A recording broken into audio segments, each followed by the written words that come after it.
Good afternoon, everybody. I am Charnel Hearing, the Majority Leader in the Virginia House of Delegates. I'd like to welcome everybody to my home of Alexandria City. We have with us the interstate caucuses of Black legislators and the Texas Legislative Democrats. I want to especially welcome the Virginia Black Caucus Chair, Delegate Lamont Bagby, Delegate Darrell Barnes, the Chair of the Legislative Black Caucus of Maryland, and Representative Nicole Collier, Chair of the Texas Legislative Black Caucus. Today, we are standing before the Katie Waller Barrett Library. Nearly 82 years ago, in 1939, a 26-year-old attorney, Samuel Tucker, with 4 other black men, entered the library and requested a library card individually. As each individually was denied, the person took a book and sat down and read. They were all arrested, and that is typically known as the first sit-down demonstration in this nation's history. It is important that we are here today, and it is justice that we are here, because those 4 men all sat down so we could today stand up. Unfortunately, in the South and across this nation, Jim Crow laws on voting are rearing its ugly head. Restricting the sacred franchise of the vote from Americans is unjust, unconstitutional, and will not be tolerated. They are an affront to the concept of democracy and the freedom that so many like to talk about, but refuse to respect. I am proud of the work that we have done in Virginia to expand access to the ballot, from no excuse absentee voting, making Election Day a holiday, making drop boxes available for voters, and the Voting Rights Act that was introduced by 2 legislators who you will hear from later. And we are on the way of extending voting rights to those who have been convicted of a felony and have paid their debt to society. Virginia has moved from the ranked 49th in the nation for voting to number 12. We, all of us, stand in solidarity with our Texas brothers and sisters and want to help them fight against restrictive proposals. We know that when democracy thrives, our economy thrives, our schools thrive, and most importantly, our children thrive. This is a time for those who believe in the promise of our nation to stand up to voting restrictions. And with that, it is my honor to introduce Senator Jennifer McClellan, one of the sponsors of the Virginia Voting Rights Act. Thank you. Thank you, Leader Herring, and thank you all for being here this afternoon. It is important that we stand in the shadow of our history because our history has shaped the road that led us here. As chair of Virginia's Dr. Martin Luther King Jr. Memorial Commission, I am here in the spirit of Dr. King as we all fight for the beloved community that he fought for. As we approach the 1-year anniversary of the death of John Lewis, I'm reminded of his words that he wrote, that democracy is not a state, it is an act that requires each generation to do its part to achieve the beloved community that he and Dr. King fought for. Every one of us here behind this podium can tell a story of the generations before us who fought voter suppression, who fought segregation, who fought discrimination. In my own family, it was my great-grandfather in Alabama in 1902 who had to take a literacy test and find 3 white men to vouch for him to be able to keep the right to vote that he gained during Reconstruction. My grandfather, my father, in Nashville, Tennessee, having to pay poll taxes. My mother, my grandmother, my great-grandmother not being able to vote until the Federal Voting Rights Act passed. Each one of us can tell a similar story, which is why for each one of us, the right to vote is sacred. In a democracy that is by, of, and for the people, our vote is our power. And this is not the first time when Black people and communities of color have gained political, social, and economic power that we have seen efforts to take that power away by taking away the vote, by putting up lies and propaganda, and by putting in place violence and terror. We have seen it, whether it's January 6th or the rash of laws that are being introduced around this country. We are here to say no. In Virginia and Maryland, we are leading the way to proactively protect the right to vote. And we are here with our brothers and sisters in Texas and throughout the rest of the country to say we will not let you roll it back, which is why I was proud to sponsor with Delegate Marcia Price the Voting Rights Act of Virginia, and I'm proud to introduce Delegate Price right now.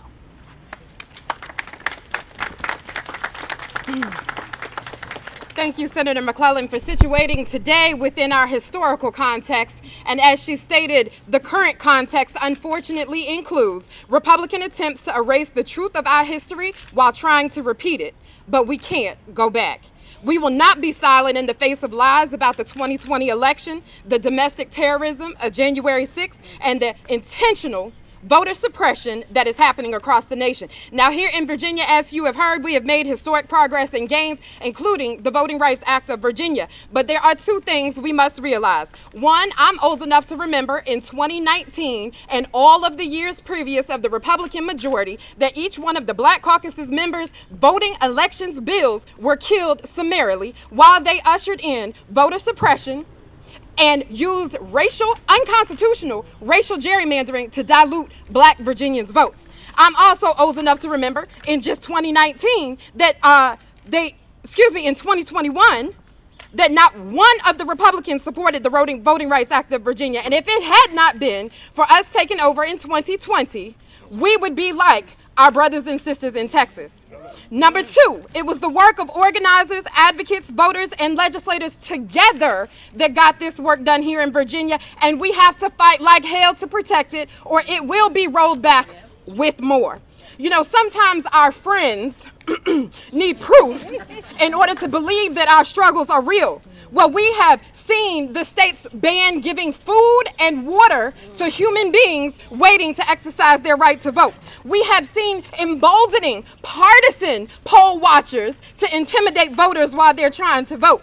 We have seen gerrymandered maps with folks on tape and in writing telling you what they're doing because they need to cheat in order to win again. They told you that they're doing this because of historic Black voter turnout. We have legislators fleeing their own state to fight for justice. This is a call to action. Voter suppression is real, and you have your proof. So there's no excuse, senators. There's no excuse, allies and friends.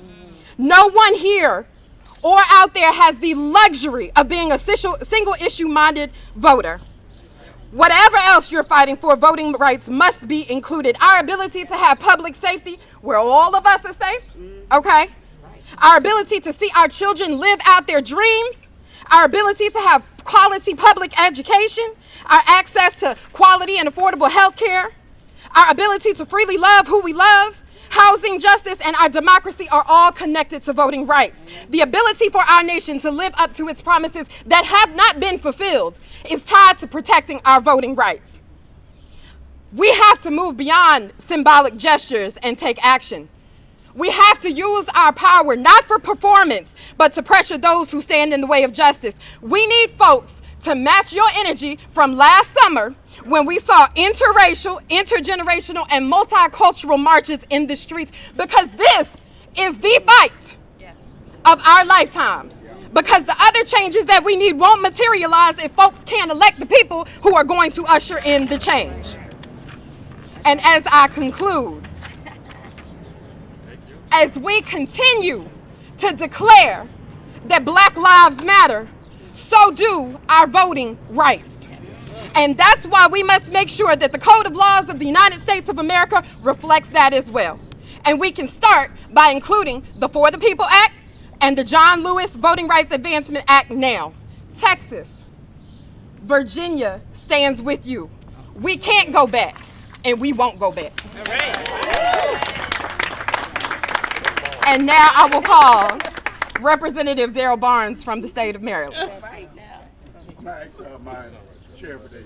Election Committee to speak first. Good afternoon, everyone. Good afternoon. I am Delegate Janelle Wilkins. I represent District 20 in the Maryland House of Delegates, which includes the Silver Spring, Tacoma Park, and White Oak area. And I'm the chair of election law for the Maryland House of Delegates. And in that role, I stood with the 60 members of Legislative Black Caucus, with our first Black Speaker of the House and first woman Speaker of the House, Adrienne Jones, to debate for countless hours our democracy and the future of our state, to stand up against the big lie, to stand up against fake fraud. Because colleagues, every single time we vote, it is a choice that we're making. We're making a choice on who to uphold and who we are holding back. And when we allow legislation to move forward that deliberately erects barriers to voting for historically excluded communities, for Black communities, that is a deliberate choice.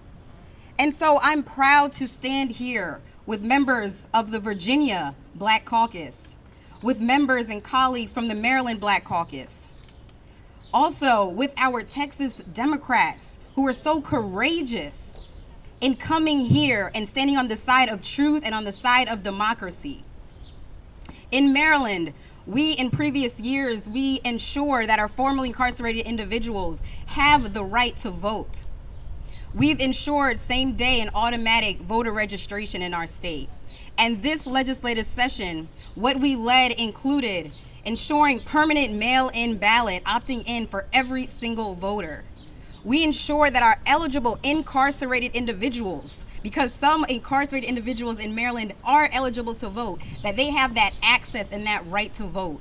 We also expanded hours and early voting sites in our state to expand and reduce barriers for all voters. And so what I'm saying is that it is a choice every time that we push that ballot. And we are united together to call on all legislative bodies, all of our colleagues, to make the right choice for the future of our states and for the future of our country. Let's pass the federal bills and let's make good choices for all people in our country. Thank you.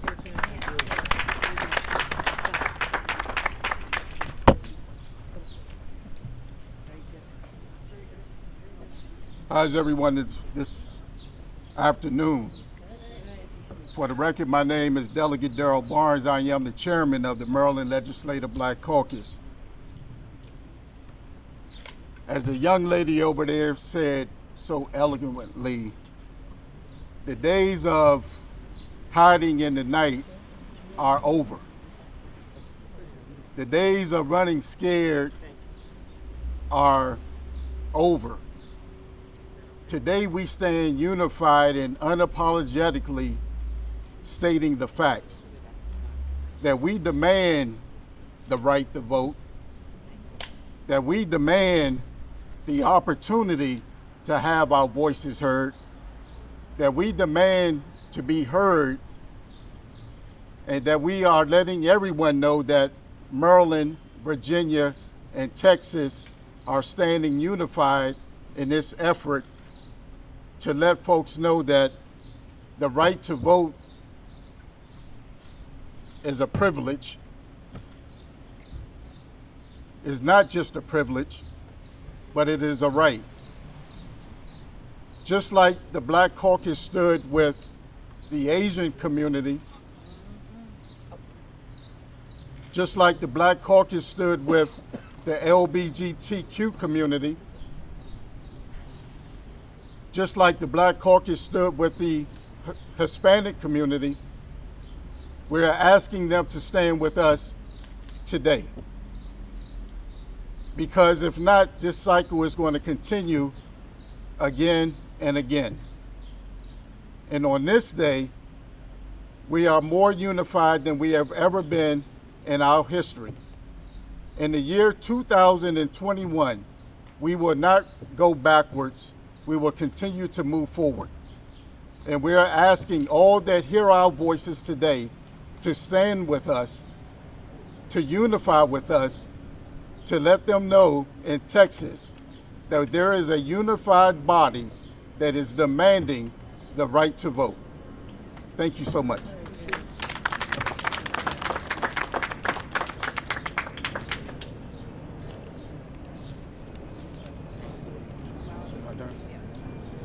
Good afternoon. I'm State Senator Boris Miles for the state of Texas, one of only 2 black senators in the entire large and diverse state. I'm honored to stand with you all from Maryland and Virginia today, and I'm honored that my colleagues would ask me to close us out. But I'm a senator. The real heroes in Texas are my House members, and I've said that from day one. Had it not been for them, we would not be here right now. So I wrote a speech, but you know what? My younger brother, Ron Reynolds, is gonna read the speech. They have been in the fight. The Senate, if any of you are in the Senate, that's the upper chamber. The dignified chamber we're supposed to be in, okay? Whoa. It ain't always dignified chamber in the state of Texas when I'm there, okay? But I would like to take the honor, Ms. T, to let somebody who's been working tirelessly, an opportunity to tell you how he feels and how I feel. State Representative Ron Reynolds, I raised this cat. Well, when your frat brother and your mentor put you on the spot, you have no choice but to step up. I'm Ron Reynolds, and I'm proud to be here united with the members of the Texas Legislative Black Caucus, but even more importantly, from our allies in Maryland and Virginia. You know, we all stand on the shoulders of those who paved the way for us. None of us would be here but for those civil rights giants and those ordinary people, men and women whose names aren't in the history books.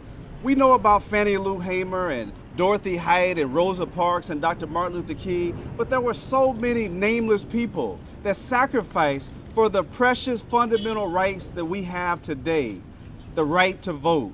And they had to overcome Jim Crow laws, not just poll taxes and literacy tests, but voter suppression attempts where you would risk being lynched, knowing that a cross would be burned in your yard. If you had a business, that they would shut down your business. But they risked all of that so that they could end Jim Crow laws that disenfranchise black folks.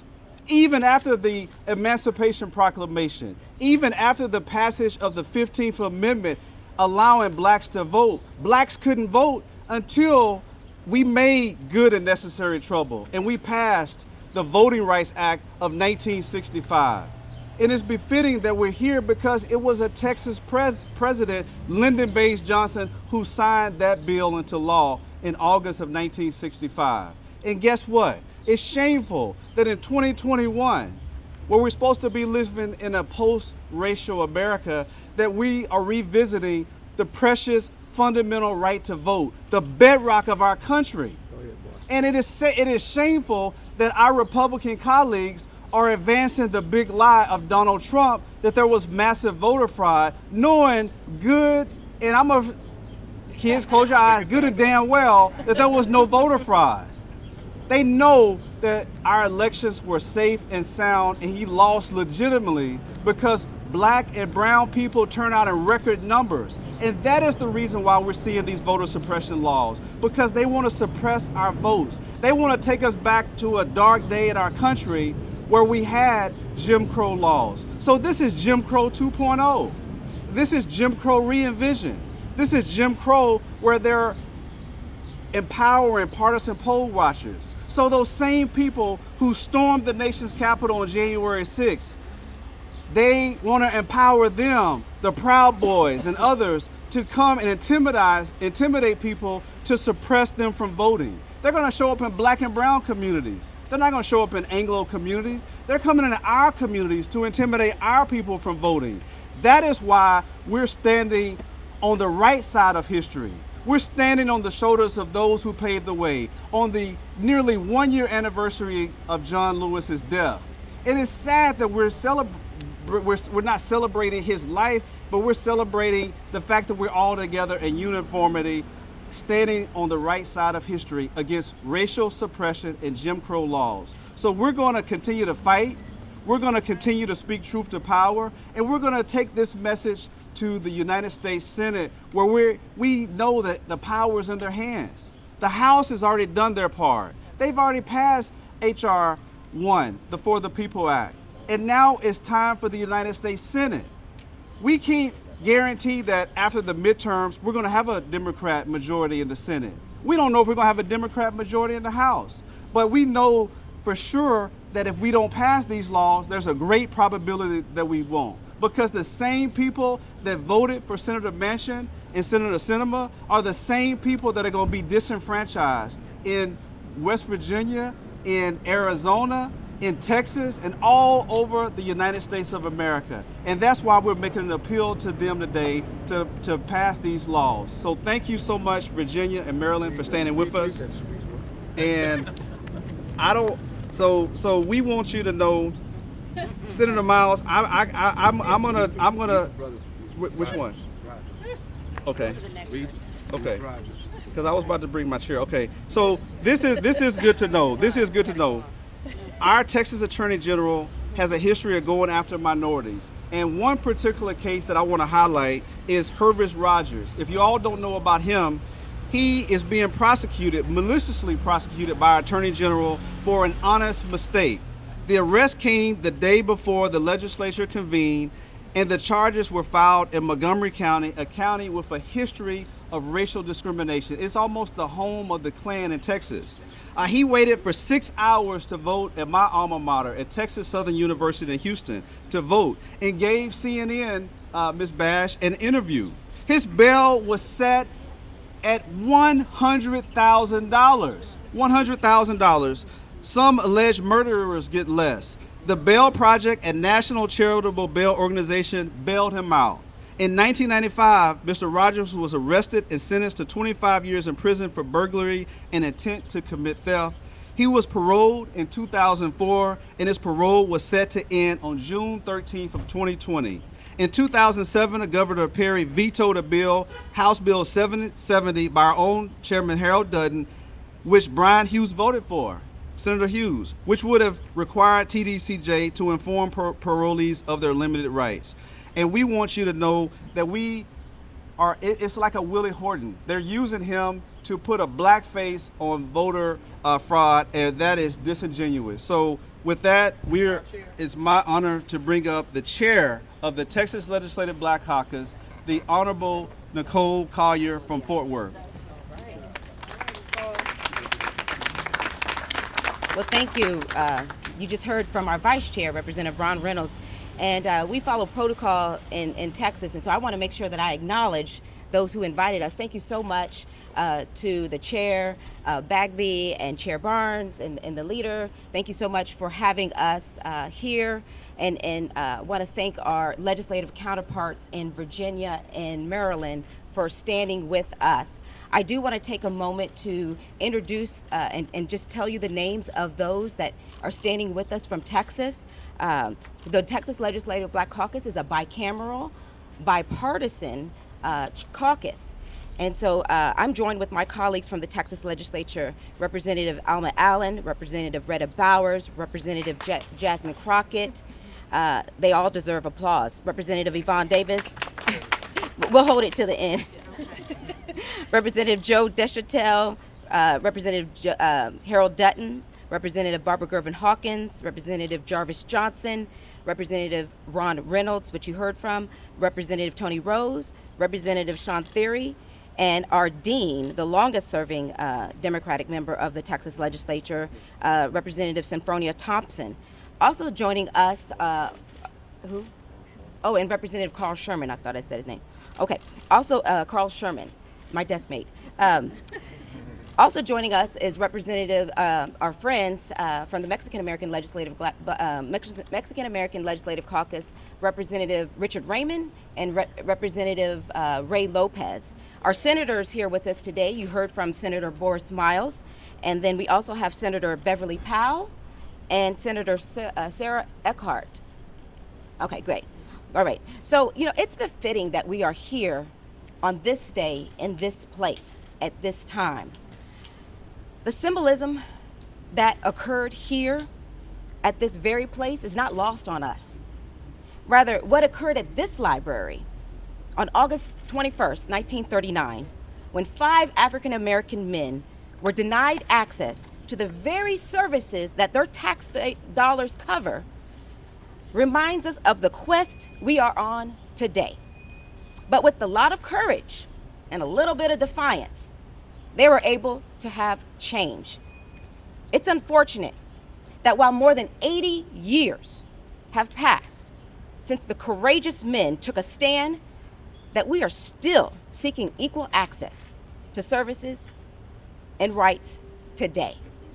The Voting Rights Act was passed on August 6, 1965, and signed by President Lyndon B. Johnson, a Texan. And Congress is set to recess on August 6th of 2021. Let me tell you why we broke quorum. You know, Texas has the most restrictive voting laws in the nation already. The most restrictive. And when you attempt to add additional provisions and red tape on top of that, what you're doing is rolling back progress. And so, we know, we saw the writing on the wall. There were no more discussions. There was no more progress to be had. The conversations had stalled. We all know it's not right to negotiate against yourselves. We won't do that.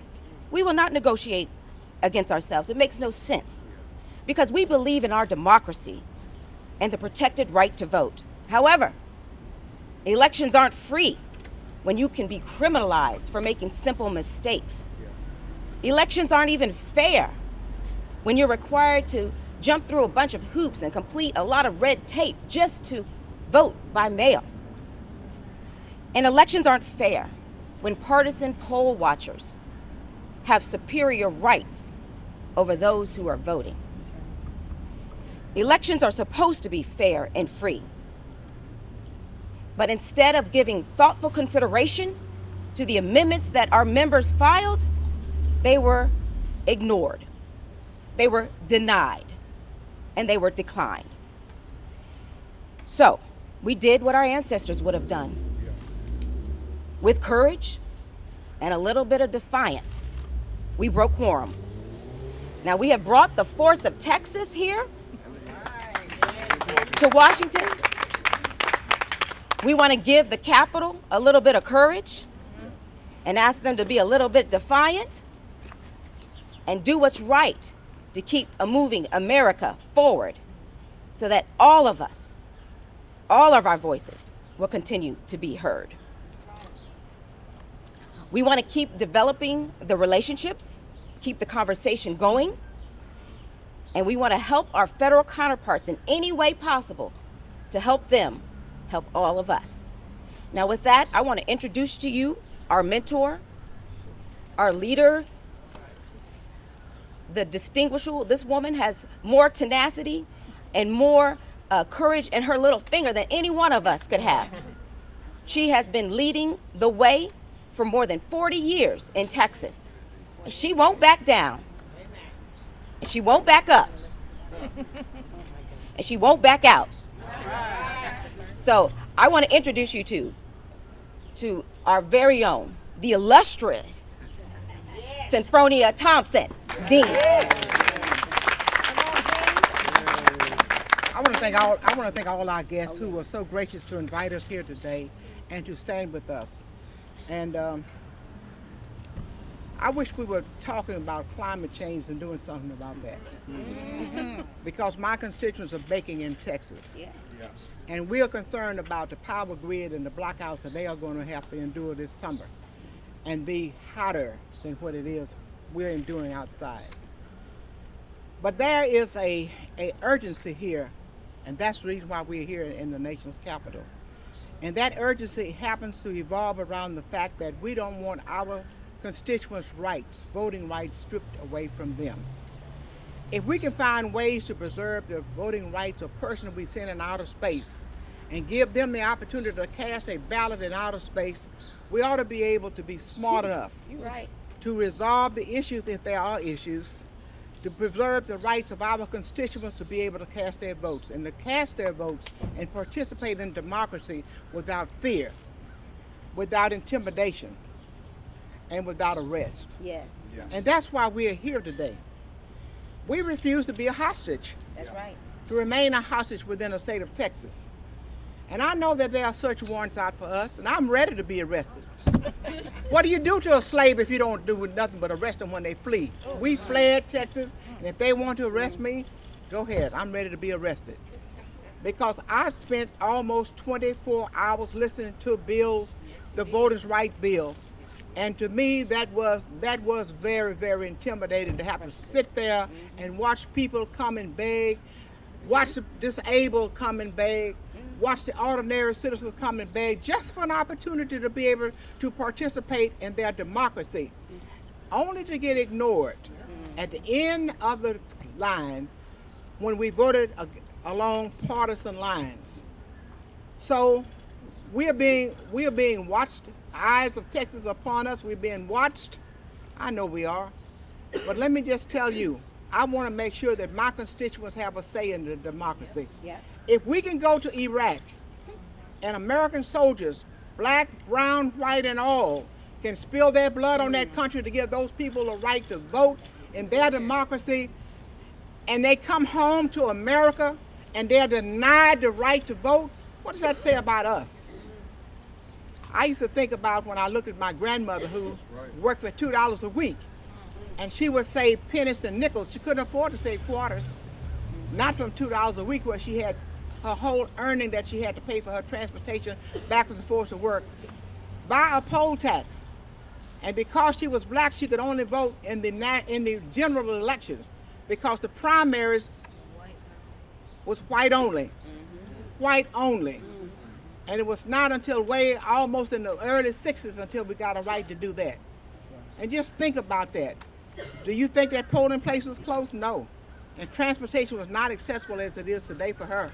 She had to go the long ways to cast her vote. And many times miss a vote because of the distance of where the polling places were. And when I think about how we had to come a long ways and watch signs that says no dogs, no Negroes, no Mexicans.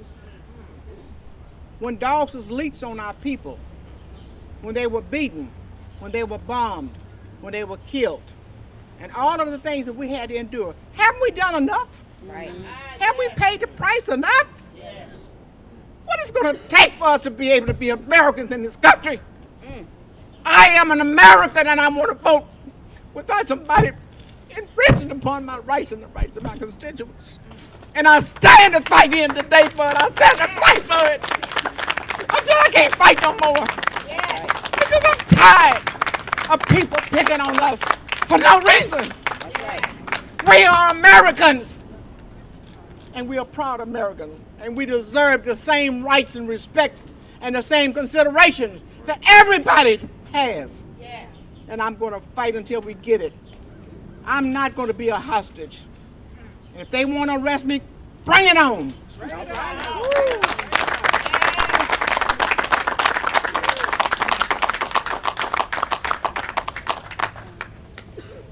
Again, thank everyone for coming. I almost want to just end it there. But you know, I do a lot of work with my brother from Maryland, Chairman Barnes. And I think we invited our friends from Texas here for selfish reasons. Whenever I was home from college and I didn't check in with my grandmother, I was in trouble because she needed to lay eyes on me. Yeah. And so we just invited our friends from Texas here just so we can lay eyes on you. Oh. Just so we can hug on you, break bread with you, worship with you. Tell you we appreciate what you're doing. Yeah. We love you. And we're right there with you. Thank you. On each side, in the front, in the back, wherever you need us to be, we're there. With that, we'll take just a couple questions and get our good legislators and members of the media out of this heat.